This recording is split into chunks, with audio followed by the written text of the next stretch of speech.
স্বাগত আজকের বাংলাদেশে। আপনাদের সঙ্গে আছি আমি খালেদ মুহিউদ্দিন। অহিংস আন্দোলনে আসতে পারে সাফল্য, হালে শিক্ষার্থীরা কৃতকার্য সেই পরীক্ষায় এ থেকে শেখার আছে সরকারি আর সরকার বিরোধী সব পক্ষেরই।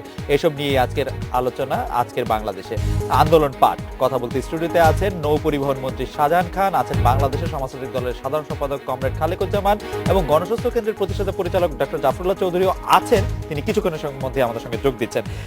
জনাব শাহজাহান খান, লন্ডনে খালেদা জিয়া সফরের বিরোধিতা করে কর্মসূচি দিচ্ছে স্থানীয় আওয়ামী লীগ, মানে লন্ডন আওয়ামী লীগ এবং তার অঙ্গ সংগঠনগুলো।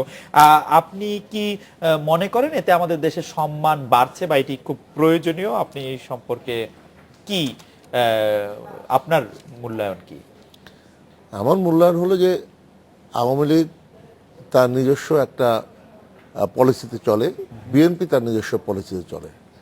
যখন প্রধানমন্ত্রী শেখ হাসিনা বিদেশে যান, তখন যদি বিএনপি জামাত তারা যদি তাকে কালো পতাকা দেখাতে পারে, তার বিরুদ্ধে প্রতিবাদ করতে পারে বা তাকে সেখানে যাওয়ায় বিক্ষোভ প্রদর্শন করতে পারে, তাহলে কি সেখানে আমাদের সম্মান ক্ষুণ্ণ হয় না? একটি খুব বিখ্যাত কোটেশন এরকম, তুমি অধম বলি আমি উত্তম না হইব কেন?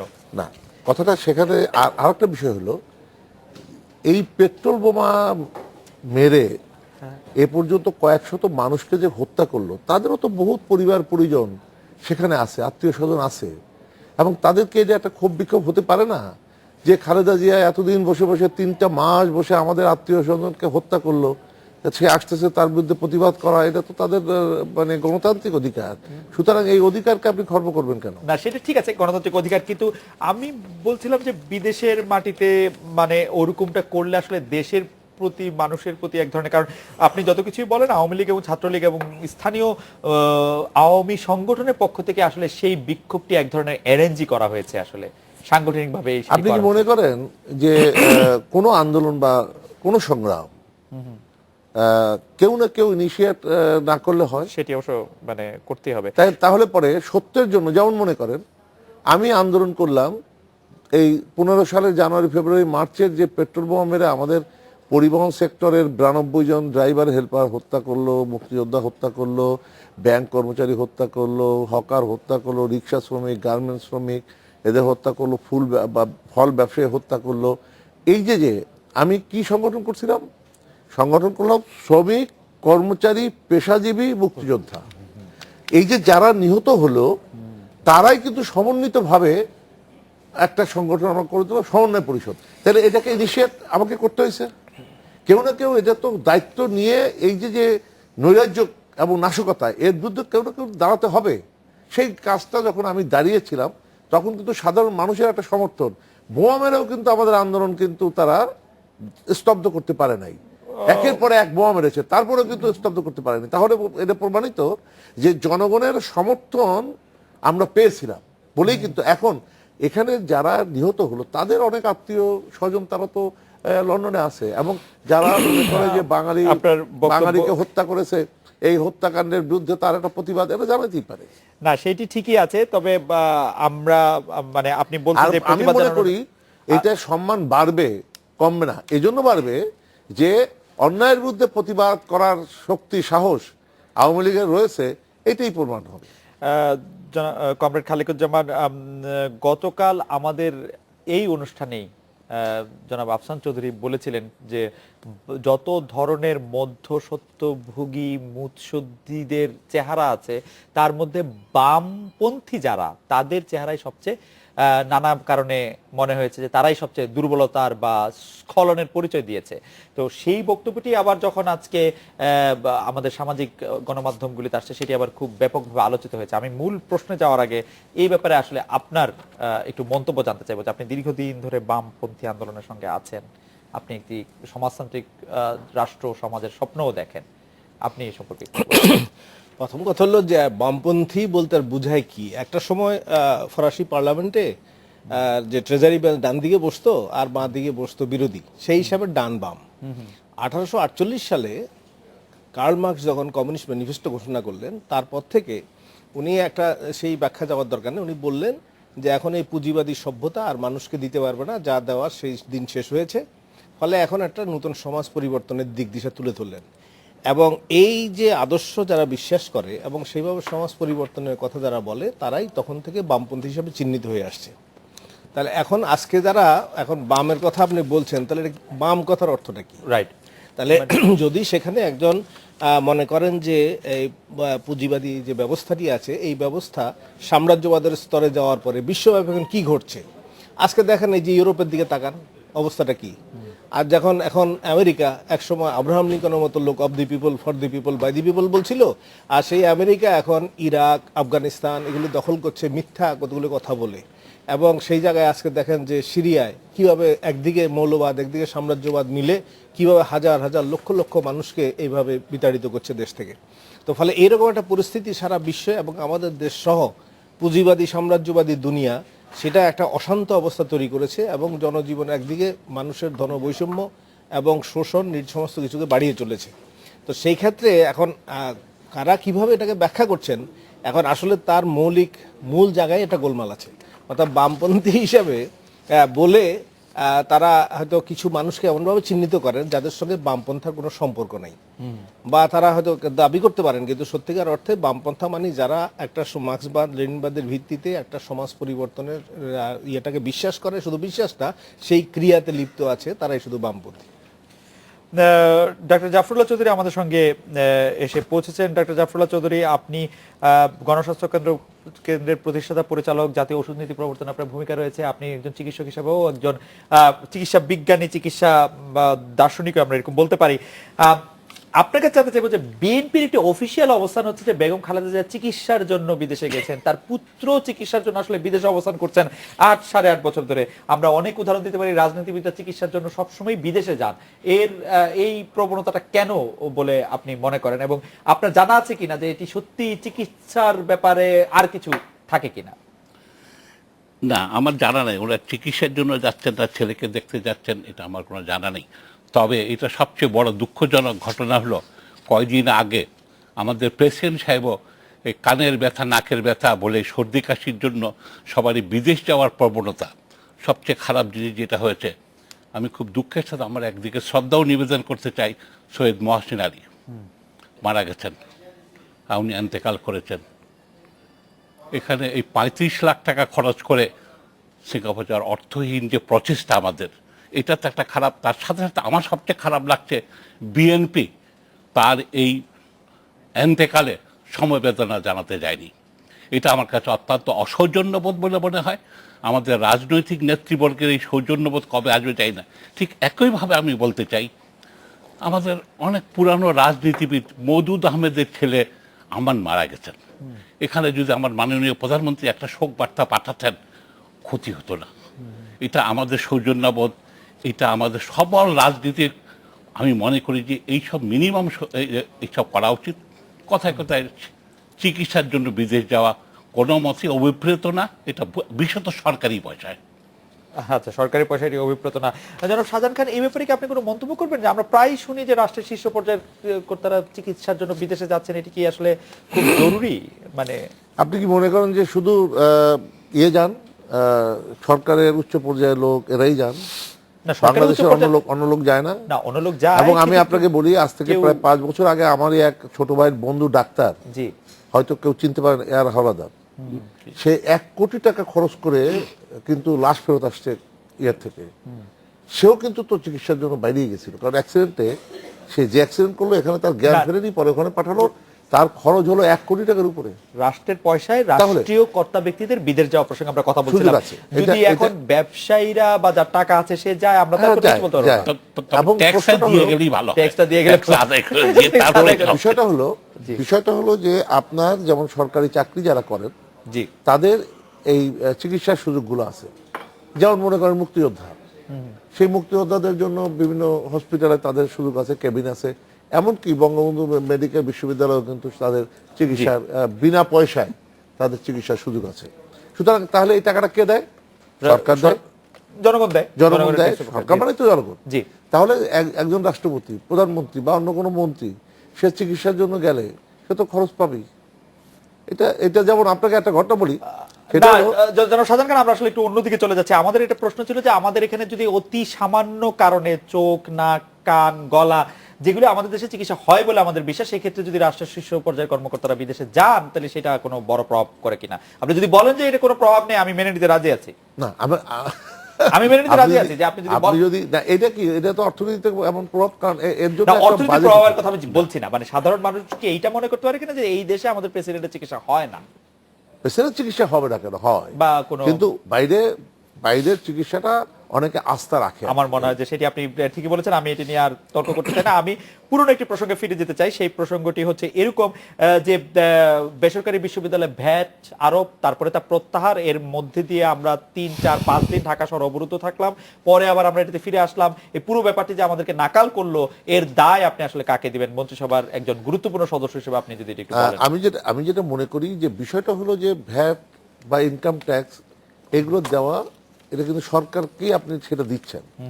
সরকার পরিচালনায় যে অর্থ লাগে সে অর্থ কিন্তু জনগণই দিয়ে থাকে। এবং এই ভ্যাট ট্যাক্স যে শুধু এখানেই নয়, সারা ব্যবসায়িক ক্ষেত্রে, এমনকি ডাক্তার, ইঞ্জিনিয়ার, মানে আপনার উকিল, বিভিন্ন পেশায় যারা আছে, আমি এই কথাটা নাম বললাম যে শুধু এই না, ব্যবসায়ীরা Right. সকলেই কিন্তু একটা ভ্যাট ট্যাক্স দিয়ে থাকে। এখানে যারা যদি ব্যবসায়িক উদ্দেশ্যে কোনো বিশ্ববিদ্যালয় পরিচালিত হয়, আমি বলবো যে প্রাইভেট বিশ্ববিদ্যালয় সব ব্যবসায়িক উদ্দেশ্যে পরিচালিত হয়, তাহলে তারা কি ভ্যাট দেবে না? প্রশ্ন হলো এই জায়গাটা, একটু শেষ করি, প্রশ্ন হলো এই জায়গাটায় ভ্যাট দেওয়ার ক্ষেত্রে যদি ছাত্রদের থেকে সেটা আদায় করা হয় তাহলে কিন্তু সেটার সঙ্গে আমি দ্বিমত পোষণ করি। আচ্ছা, কিন্তু যে আমি লাভের জন্য যে বিশ্ববিদ্যালয় করলাম, আপনি নিশ্চয়ই এর মধ্যে একটা আলোচনা আমার শুনছেন, আমি জানি না, যে একজন প্রাইভেট বিশ্ববিদ্যালয় একজন ভিসিও কিন্তু এই ভ্যাট দেওয়ার পক্ষে বক্তব্য দিয়েছেন।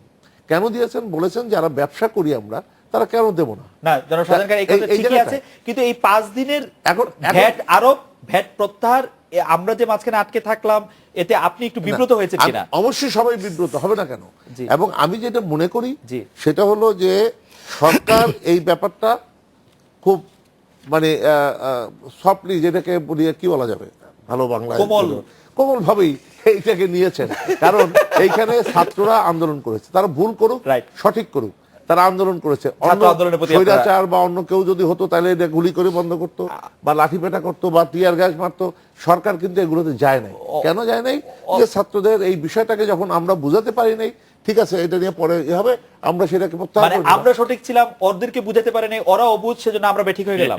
না না না না না, আমরা বেঠিক হইলাম না, আমি কত বলিনি, আমরা বুঝাতে এটা আমরা পারিনি, আমরা ভুল বুঝেছিলাম, অথবা এখানে যদি আমরা তার জন্য ক্ষেত্র প্রস্তুত করে এটা করতে পারতাম তাহলে এই পরিস্থিতির সৃষ্টি হতো না। আচ্ছা, কমরেড খালেকুজ্জামান, আমরা একটা বিরতিতে যাব, তার আগে যদি আপনি যদি খুব সংক্ষেপে একটু বলেন, আমাদের দর্শকরা আপনাকে শুনতে চাইছেন যে আপনি কি মনে করছেন। কারণ আছে, প্রথম কারণ হচ্ছে যে আমরা অনেকেই বেসরকারি বিশ্ববিদ্যালয়ের প্রতিষ্ঠানের বিপক্ষে ছিলাম। আমরা এখনো আছি, কিন্তু আমি প্রথমে গতকাল আন্তর্জাতিক গণতন্ত্র দিবস ছিল। জি। তো আজকে আমরা একটা গণতন্ত্র মানে কি, জনগণের পক্ষে স্বার্থে কথা বলা, তো তো গ্যাসের মূল্য বৃদ্ধির কোনো যুক্তি নেই। এটা শাসক দলেরও মানে বেশিরভাগ মানুষ এটা বলতে বাধ্য হবেন।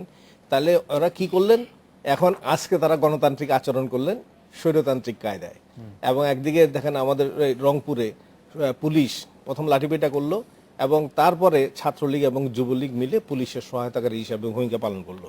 তাহলে এখন সরকার আজকে গণতন্ত্র দিবস আন্তর্জাতিকভাবে পালন করছে, সেই গণতান্ত্রিক এটা পালন করলো, তার নমুনাটা রাখলো যে এখনো 15-16 জন জেলখানা। আর ক্যাম্পাসে যে বিশ্ববিদ্যালয়ে যে কথাটা বলা হচ্ছে, প্রথম হলো আপনি এটা বলছেন কি নন প্রফিট, আমরা প্রথমেই বলছি এটা তো ইউনিভার্সিটি না, এটাকে বিশ্ববিদ্যালয় বলা যায় না। বিশ্ববিদ্যালয় যেখানে জ্ঞান সৃষ্টি হয়, এবং সঙ্গে আমি আলোচনা করছি না, কিন্তু তার মধ্যে এগুলি আসলে একটা অনেকটা যে ইয়ের মতো, ট্রেনিং সেন্টারের মতো। তাহলে ফলে আর তাছাড়াও যদি আপনি এটা বলেন যে ইনকাম ট্যাক্স, ইনকাম থেকে ইনকাম ট্যাক্স, আপনি নন প্রফিট বলছেন, তাহলে ইনকাম ট্যাক্স দেবেন কিভাবে? আর যদি ভ্যাট বলেন তাহলে ভোগের থেকে ভ্যাট আসে, তাহলে সেটা আপনি কিভাবে এটা আরোপ করবেন? ফলে এই ধরনের অসঙ্গতি ভর্তি আছে। তাহলে প্রথম কথা হলো যে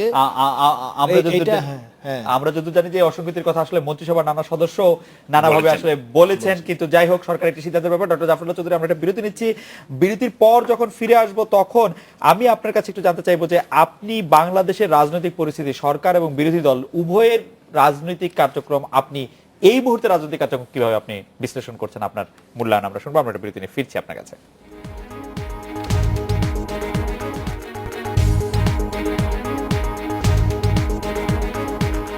ফিরে এলাম আজকের বাংলাদেশে। ডক্টর জাফরুল্লাহ, আমি জানতে চাইছিলাম যে বর্তমান রাজনৈতিক পরিস্থিতি আপনি কিভাবে বিশ্লেষণ করছেন সরকার এবং বিরোধী দল দুটো ক্ষেত্রে? পয়লা যে বর্তমান রাজনৈতিক বিশ্লেষণ করতে হলে পয়লায় প্রধানমন্ত্রীকে একটা ধন্যবাদ দিতে হয়।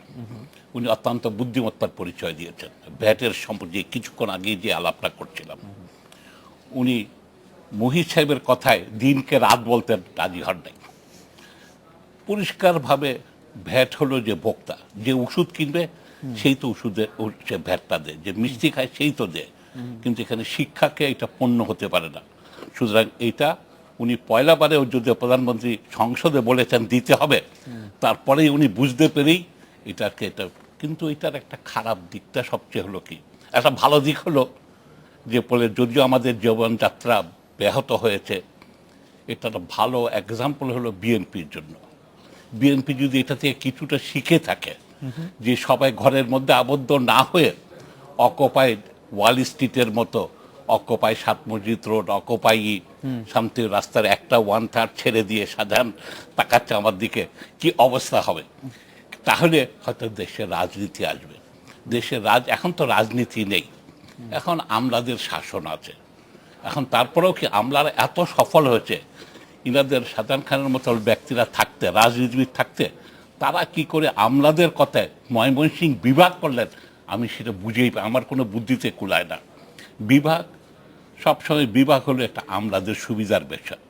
আর দেশ বড় হচ্ছে, দেশের দেশ লোকসংখ্যা বাড়তেছে। কোনো সন্দেহ নাই, শ্রীলঙ্কার মতো ছোট জায়গায় 40-এর উপরে Right. তাতে স্টেট আছে, থাইল্যান্ডে আছে, ভিয়েতনামের 60-র উপরে আছে, থাইল্যান্ডে আছে। থাইল্যান্ডে 74, State. এটা খুবই স্টেট, Province, province. তফাৎ প্রভিন্স। Province. তফাৎটা কি, সব নির্বাচিত, গভর্নর নির্বাচিত, অন্যান্য নির্বাচিত, যেটা আজকে বঙ্গবন্ধু যেটা কারণ উনি 75 করার শুরুতে যেটা করেছিলেন, ওনার বাকশালটা ভুল সিদ্ধান্ত, কিন্তু স্টেট যেটা ডিস্ট্রিক্ট গভর্নরের যে এটা কিন্তু উদ্দেশ্যটা খুবই ভালো।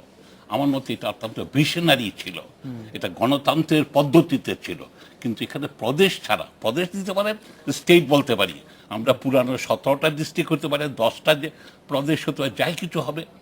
এই সরকারকে, বিশেষ করে এই সরকার যেভাবে আসুক না কেন, 5ই জানুয়ারির ওই সব তর্ক বিতর্কে না গিয়ে বলা যায় তাদের একটা সুযোগ এসছে। আচ্ছা, সুতরাং এই জন্য ইনারা এই প্রদেশে দেশকে জনগণের হাতে ক্ষমতা দেওয়ার একটা উদ্যোগ নিতে হবে।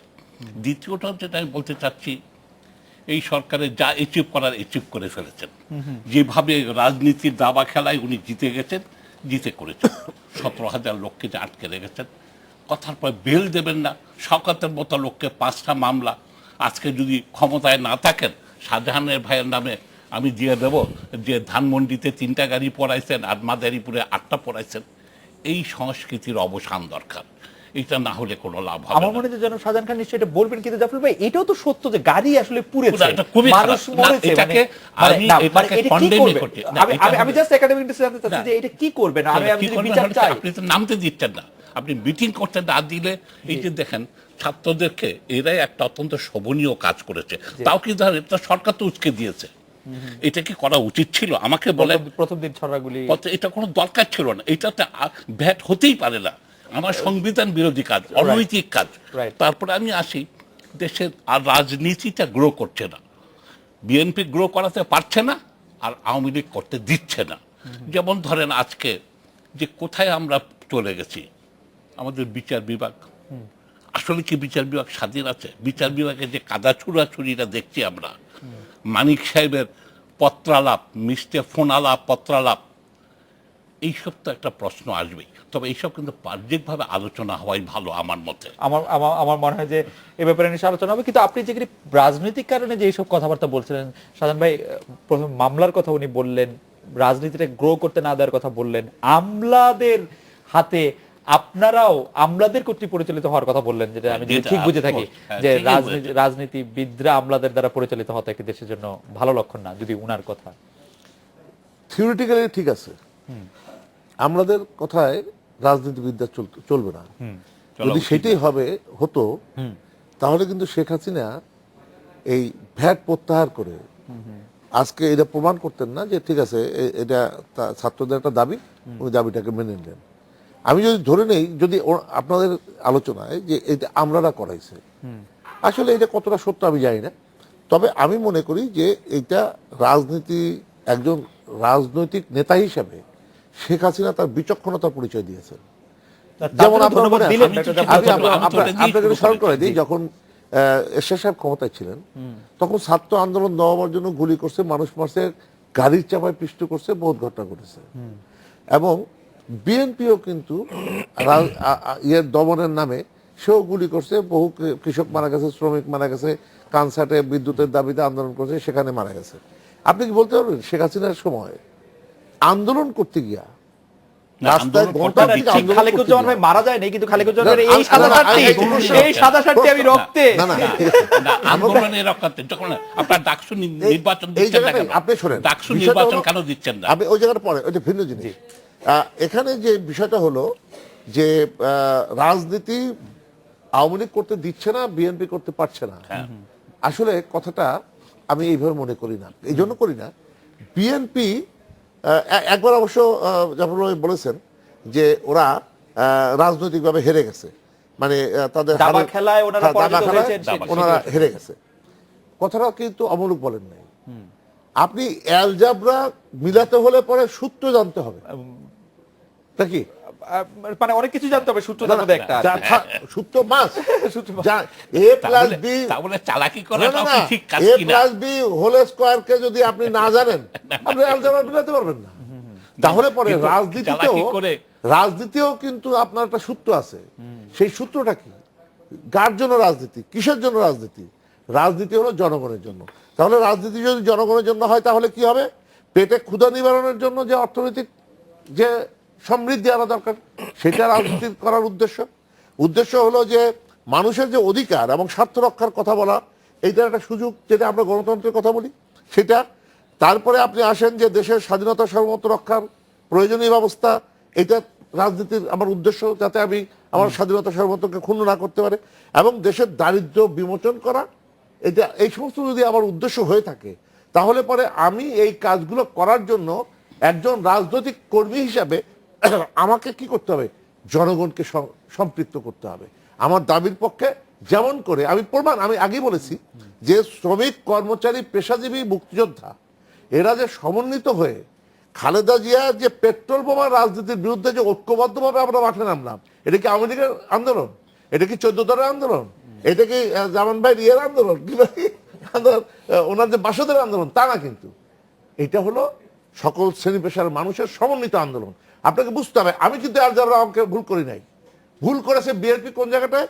জনগণকে সম্পৃক্ত না করে তিনি পেট্রোল বোমা দিয়ে জনগণকে। ডক্টর জাফরুল্লাহ চৌধুরীকে একটু ধার করে বলতে চাই, আপনারা কি একটু চালাকি করেছেন? ভুল করেন নাই, সেটা ঠিক আছে, চালাকি করেছেন কি? রাজনীতি তো কৌশলী, কৌশল ঠিক আছে, কৌশল অবশ্যই মানে কৌশল। কৌশল আপনি এক কথা, কিভাবে না, কিন্তু ধূর্তটা না, নীতিগতভাবে আমি একটা কথা বলি, জি। যে জাতীয় ঐক্যের কথা আপনিও বোধহয় বলেছেন নাকি, জাতীয় ঐক্যের কথা বিএনপি খুব এখন জাতীয় ঐক্যের কথা বলে। জাতীয় ঐক্যের ভিত্তিটা কি হবে? আপনাকে নির্ধারণ করতে হবে আমার জাতীয় ঐক্য ভিত্তিটা কি হবে। আমার জাতীয় ঐক্যের ভিত্তি হবে দেশ পরিচালনার জন্য মহান মুক্তিযুদ্ধের যে চেতনা, সেটা জাতীয়তাবাদ, সেই ব্যাপারে সমাজতন্ত্র, বোধহয় গণতন্ত্র, ধর্মনিরপেক্ষতা। আমার মনে হয় যে এখানে যারা আছে আমার তাদের- আমি জঙ্গিবাদ এবং সন্ত্রাসবাদের বিরুদ্ধে আমার সমাজ মনন আমি সৃষ্টি করব। আমার এই ভিত্তি হবে অর্থনৈতিক উন্নয়নের সমন্বিতভাবে আমি কাজ করব, এবং দেশে অশিক্ষা, কুশিক্ষা, এই যে আমার মনে হয় যে এই ব্যাপারে- এই ব্যাপারে এর আমরা- বিরুদ্ধে আমরা ঐক্যবদ্ধ হব। এর ভিত্তিতে যদি আপনি আমি জাতীয় একটু- ঐক্য না সৃষ্টি করেন আমি একটু খালি- তাহলে পরে আপনি এই যে পেট্রোল বোমার পক্ষে আমি একটু খালেকুজ্জামান ভাইয়ের কাছে অনুরোধ করব যে খুনের ভিত্তির- রাজনীতি আর যে- পেট্রোল পক্ষে যে মানুষের ভিত্তির কোনো কথা ধারণা। শাহজাহান ভাই বললেন, সেই ভিত্তির ক্ষেত্রে আওয়ামী লীগ সরকারকে আসলে কত নাম্বার দেওয়া যায়, বা আমরা যদি বলি আওয়ামী লীগ, জাসদ, ওয়ার্কার্স পার্টি সরকারকে কত নাম্বার দেওয়া যায়, যে ভিত্তির কথা উনারা বললেন। কারণ আমার সন্দেহ আছে এই ভিত্তিতে উনি কত নাম্বার এই সরকার পাবে। আমরা একটা বিরতি নিয়ে ফিরছি আপনার কাছে।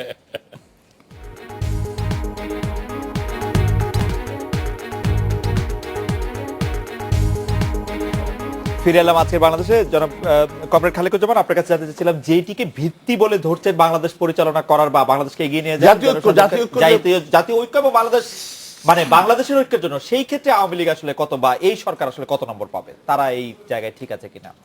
নাম্বার আপনি দিয়ে দিয়েন, কিন্তু প্রশ্ন হলো যে এখানে কোন জিনিস নিয়ে ধরেন একটা গবেষণা।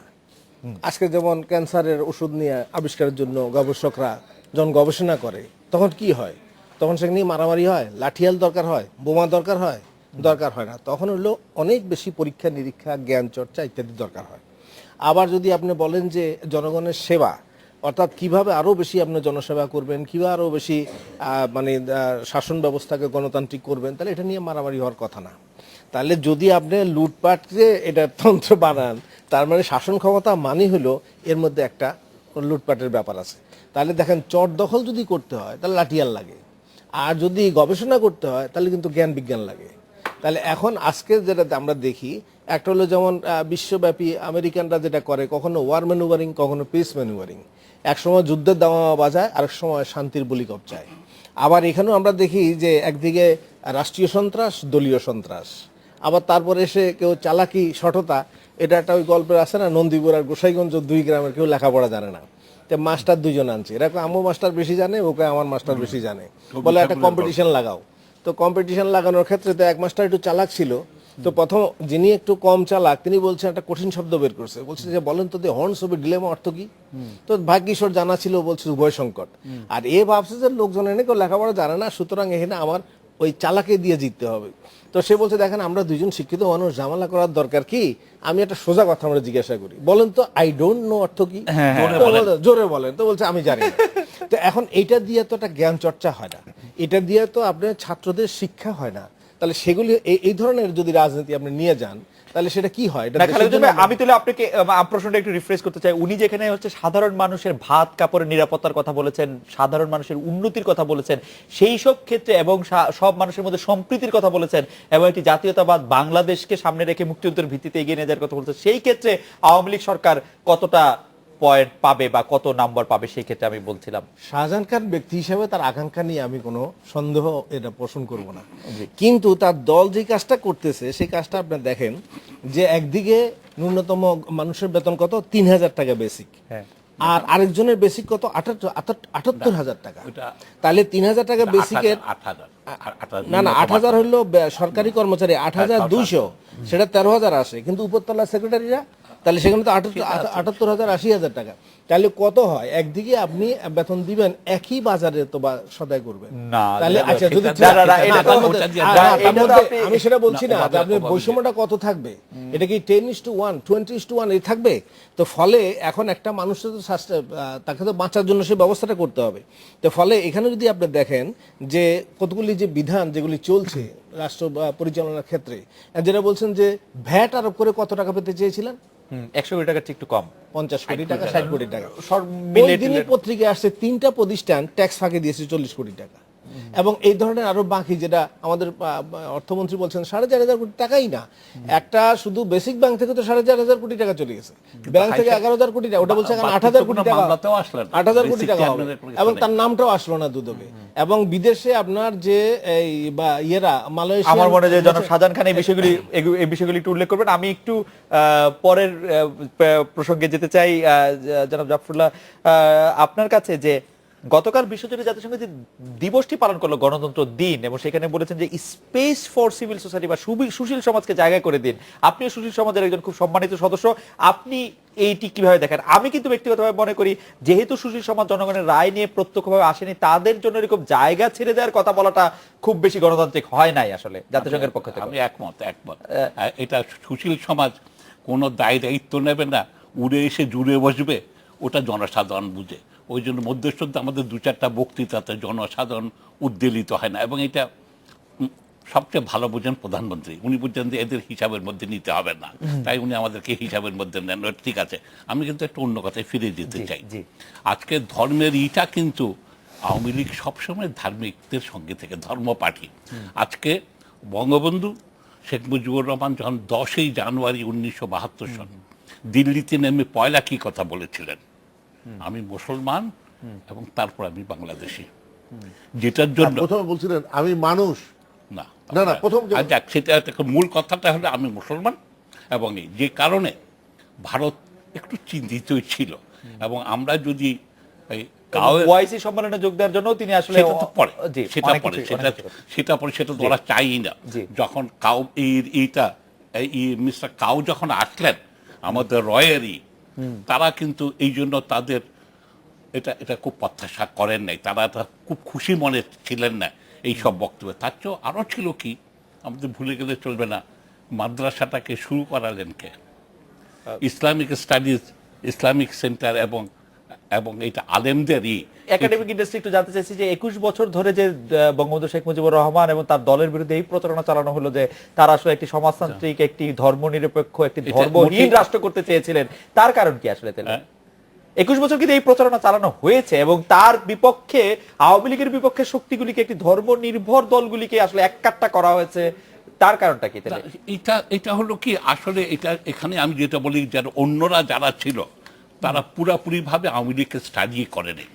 এখানে যেটা পুরাপুরিভাবে রাজনীতিবিদের লোকেরা থাকলেও তারা কতগুলি রাজনৈতিক সৌজন্যবোধ আমরা হারানোর ফলে যুক্তিকে না দেখে আমরা অযৌক্তিক জিনিসে গেছে, যেটাতে সুবিধা করা যায়। এইটা একভাবে হয়তো আপনি বললেন, আমি আরেকভাবে বলতে পারি যে আওয়ামী লীগকে আসলে দীর্ঘকাল অন্ধকারে রাখার জন্য, কবরে পুঁতে রাখার জন্য সবচেয়ে সস্তা ব্যাপারটা এবং সবচেয়ে জনপ্রিয় ব্যাপারটা ব্যবহার করা হয়েছে, এবং সেক্ষেত্রে আমরা সবাই এতে অংশগ্রহণ করেছি।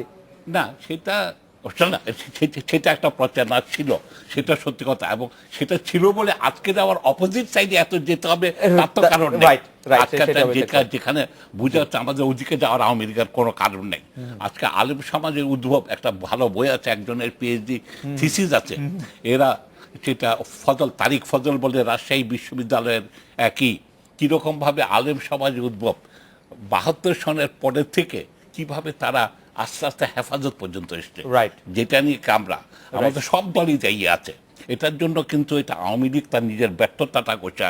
যারা সবচেয়ে ভালো কাজ করে, মাদ্রাসার ইটাকে ছেড়ে দিয়েছেন উনি, যখন ধর্ম নিরপেক্ষ হলো কি মনে আছে, 4টা ভাষায় কোরআন পড়া, বেদ পড়া, এইসব জিনিস করাচ্ছে, করার পরেও উনারা কোথায় ভুলটা করলেন? বরঞ্চ এটা আওয়ামী লীগেরই বোঝা উচিত, খালি ওই বিসমিল্লাহ বলে আর অকারণে ধর্মকে তা দিয়ে কারো লাভ হবে না। রাইট। এবং আমরা, আমাদের নিশ্চয়ই মনে আছে যে 13 দফা খেলাফত আন্দোলনের সাথে সেই 13 দফার ব্যাপারে একমত ছিলেন, তারপরে হেফাজতের দফাগুলির ব্যাপারেও সরকাররা একমতই ছিলেন। না না, একমত এই কথা আমরা অনেক ইতিবাচকই দেখেছি আপনাদের সাথে, আমার যতদূর মনে আছে।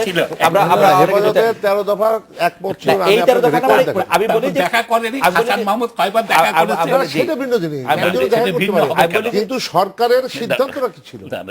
আপনি কি বলতে পারেন যে প্রধানমন্ত্রী কাউকে দায়িত্ব দিয়ে বলেছে যে তুমি হেফাজতের এই দাবি নিয়ে কথা বলো? না বললে ব্যক্তিগত শোনেন, মুসলমানদের মধ্যে আমরা তো পীর, ইমাম ইত্যাদি বহুত পছন্দ করি। আপনার এই পীর সাহেবদের কাছে গিয়ে কেউ কেউ তো পদতলে বসতে দেখছি।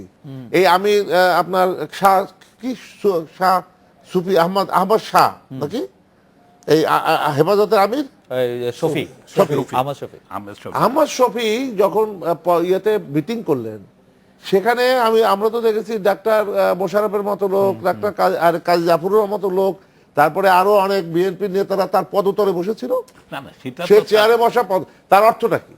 অর্থটা হলো যে উনাকে একটা বিরাট কিছু করে ফেলবেন, অনেক কিছু করে ফেলবেন। এখন দেখেন, আমি সেজন্যই বারবার বলি, আপনি যদি আরেকটু অন্য ভাষায় বলি, যে কোনো মানে রাসায়নিক পদার্থ যখন মিশ্রণ ঘটান, তখন যদি ব্যত্যয় ঘটে তখন বিস্ফোরণ ঘটে। আপনি ব্যবহার করতে গেছেন বাংলাদেশের রাজনীতিতে ধর্মকে নিয়ে, যা হওয়ার তাই হয়েছে।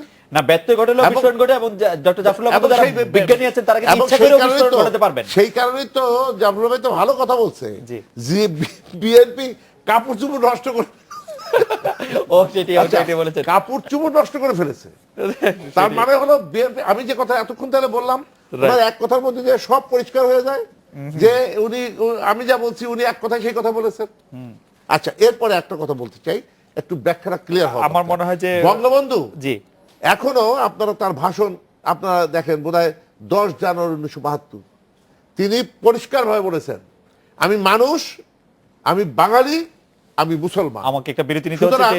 সুতরাং এইটা কিন্তু শুধু ওই কথাটা বঙ্গবন্ধু বলেন নাই, এখন আপনি রেকর্ড খুঁজে দেখবেন এই কথাগুলো বলেছেন। অর্থ হলো যে প্রথম উনি মানুষ, তারপরে বাঙালি, তারপরে যার যার ধর্ম হিসাবে, আমি মুসলমান, আরেকজন হিন্দু, আরেকজন বৌদ্ধ হতেই পারে। সেটা এই জায়গাটা কিন্তু আমি যেটা মনে করি, এই যে আপনি একটা বিরতি নিতে হচ্ছে, ধর্মকে যে ব্যবহার করলো, এবং আজকে এই ধর্মকে ব্যবহার করা শুরু করলো কে? মুক্তিযুদ্ধের চেতনা ধ্বংস করলো না, জিয়াউর মুজিব ভাই রহমান। কিন্তু রমজান জিয়াউর মাস রহমান, থেকে আমরা সে- তিনজনই মুক্তিযোদ্ধা। রমজান মাস এবং থেকে এই কিন্তু মুক্তিযোদ্ধারা কি বন্দীদের জয় বাংলা সরাইতে স্লোগান চাইছে। দেয়নি? রাইট রাইট আমরা ধর্মনিরপেক্ষতার কথা বলি আমার নাই? মনে হয় যে এটাতে আমরা আসি, আমরা শুধু বিরতি নিচ্ছি, বিরতির আগে আসলে পত্রপত্রিকাগুলি জনাব জাফরুল্লাহ চৌধুরীর লেখা কিভাবে তুলে ধরেছে সেটি একটু বলতে গিয়ে আমি একটু লোভ সামলাতে পারছি না। উনাকে পরিচয় করা যাচ্ছে বেশিরভাগ পত্রপত্রিকা বিএনপি সমর্থক পেশাজীবী নেতা। হ্যাঁ, পেশাজীবী নেতা। তো উনাকে কোট করেছেন এরকম যে দেশের 5 কোটি লোকের সমর্থন নিয়ে বিএনপি নড়তে বসতে পারছে না, তাদের কাপড় চোপড় নষ্ট করে ফেলেছে, অথচ বাচ্চা ছেলেমেয়েরা সরকারের সিদ্ধান্ত বদলে দিয়েছে। ডক্টর জাফরুল্লাহ পরিচিতি থেকে আরো বলা হয়েছে যে টেলিভিশন টক শোতে বিএনপি জামায়াত ইসলামী জোটের পক্ষে তাকে কথা বলতে দেখা যায়। আমরা এটা বিরতি না, নিচ্ছি। আরেকটা কথা বলে এর সাথে যোগ করে আরেকটা কথা বলেছেন, সেটা হলো যে লন্ডনবাসী তারেক জিয়ার কথায় বিএনপি চলবে না। আমরা এই কথাটাও বিরতি বলেছেন। নিচ্ছি।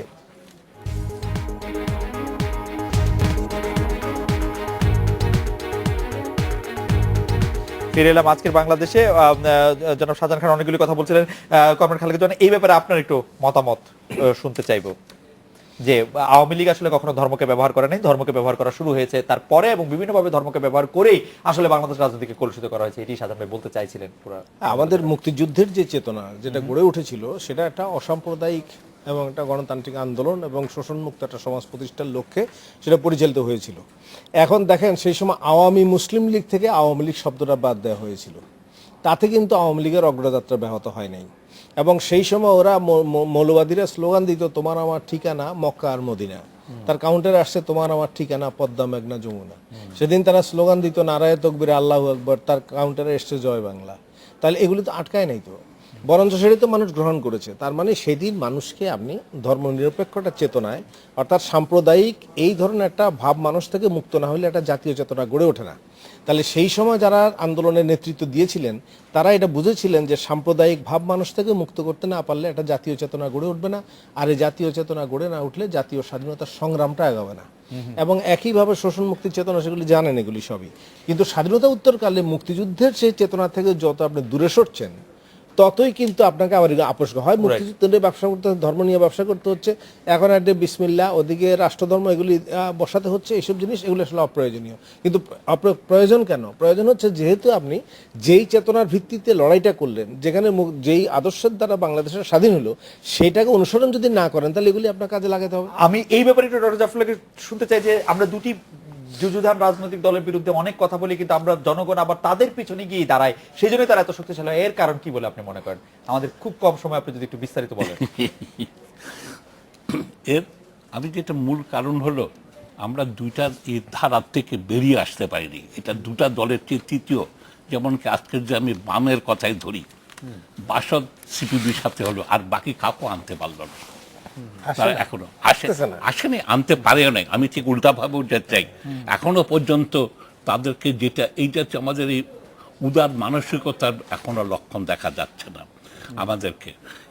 এইখানে এই একটা বিরাট সমস্যার কারণে নতুন যদি না হয়, একটা কথা বলেছেন আমার সম্পর্কে যে বিএনপি সমর্থক, এই না পত্রপত্রিকায় লিখেছে যাই কিছু, আমি পরিষ্কার বলতে চাই আমি বিএনপি সদস্য না, বিএনপির কোনো আপনার কথা শুনে আমার বিএনপি সমর্থক কখনো মনেও হয় না, এটা আমার মনে হয় না। আমি এটা পরিষ্কার, আমি বিএনপি শুভানুধ্যায়ী।